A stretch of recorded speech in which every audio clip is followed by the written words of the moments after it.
Hello बच्चों, चलिए प्रश्न को समझते हैं। एक धारा लूप चुंबकीय द्विध्रुव की भांति व्यवहार कैसे करता है। देखिए, अवधारणा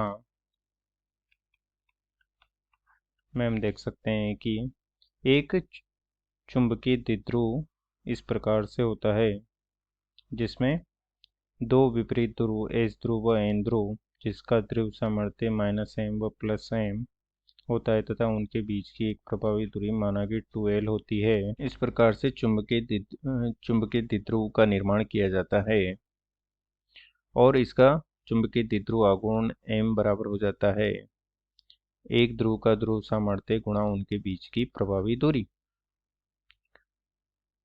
तथा इसी प्रकार से यदि किसी धारावाही लूप, जो कि माना कि इस प्रकार से धारावाही लूप है, जब इसमें धारा प्रवाहित की जाता है तो यह चुंबक के समान व्यवहार करता है तथा इसका माना कि क्षेत्रफल a है, तो इसका चुंबकीय द्विध्रुव आघूर्ण हो जाता है m बराबर I गुणा a। तथा यदि इसमें n घेरे हों तो इस प्रकार से इसका निर्माण किया जाता है।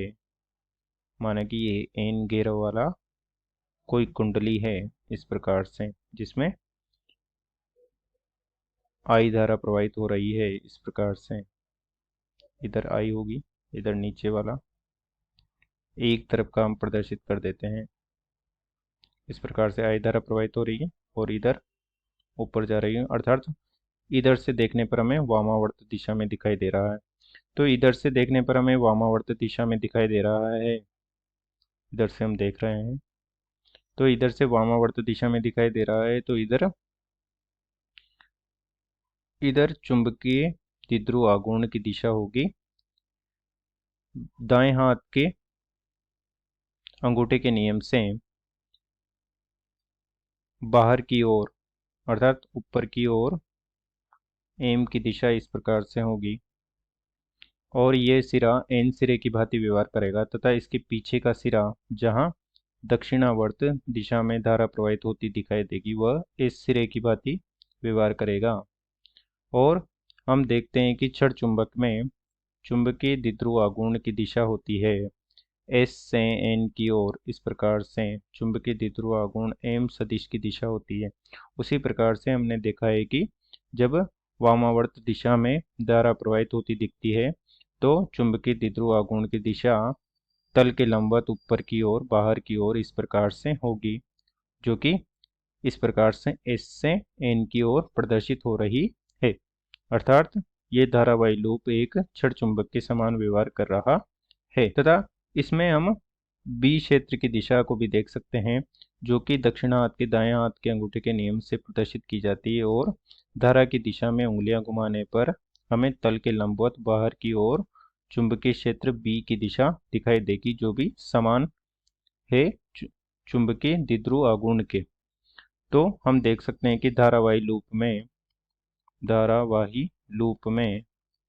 लूप में एम सदिश व बी सदिश की दिशा समान होती है, जबकि छड़ चुंबक में चुंबकीय क्षेत्र की दिशा एन सिरे से निकलकर एस सिरे की ओर होती है, अर्थात बी की दिशा बाहर होती है, जो कि विपरीत दिशा में है। जबकि धारावाही लूप में दोनों चुंबकीय द्विध्रुव आघूर्ण व बी सदिश की दिशा समान होती है। इसी प्रकार से एन घेरे वाली कुंडली के लिए हम देख सकते हैं कि एक एक लूप एक छड़ चुंबक के समान व्यवहार कर रहा है, तो एन घेरे एन छड़ चुंबक के समान व्यवहार करेंगे इस प्रकार से और एक बड़ी चुंबक का निर्माण करेंगे जिसका एक सिरा एस होगा, एक सिरा एन होगा और वामावर्त दिशा में प्रवाहित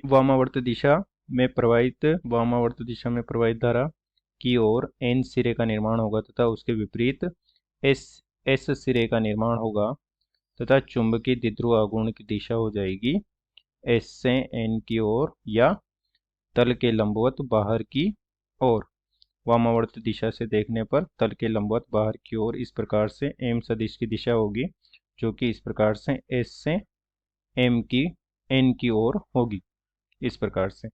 और बी की दिशा भी हो जाएगी धारा की धारा की दिशा में उंगलियां घुमाने पर अंगूठा चुंबकीय क्षेत्र बी की दिशा को प्रदर्शित करता है, तो बी की दिशा भी एम के समान हो जाएगी। इस प्रकार से हम कह सकते हैं कि एक लूप या एन घेरों वाली कोई कुंडली एक चुंबकीय द्विध्रुव की भांति व्यवहार करती है, जिसमें वामावर्त दिशा की धारा एन सिरे को प्रदर्शित करती है, तथा दक्षिणावर्त दिशा एस सिरे को प्रदर्शित करती है। और दोनों के ध्रुव सामर्थ्य समान हो जाएंगे क्योंकि धारा का मान समान है और उनका क्षेत्रफल ए है जो समान है। अतः इस प्रकार से एक धारावाही लूप चुंबकीय द्विध्रुव की भांति व्यवहार करता है। अतः दिए गए प्रश्न को हमने हल कर दिया है। आशा करते हैं आपको समझ में आया होगा। धन्यवाद।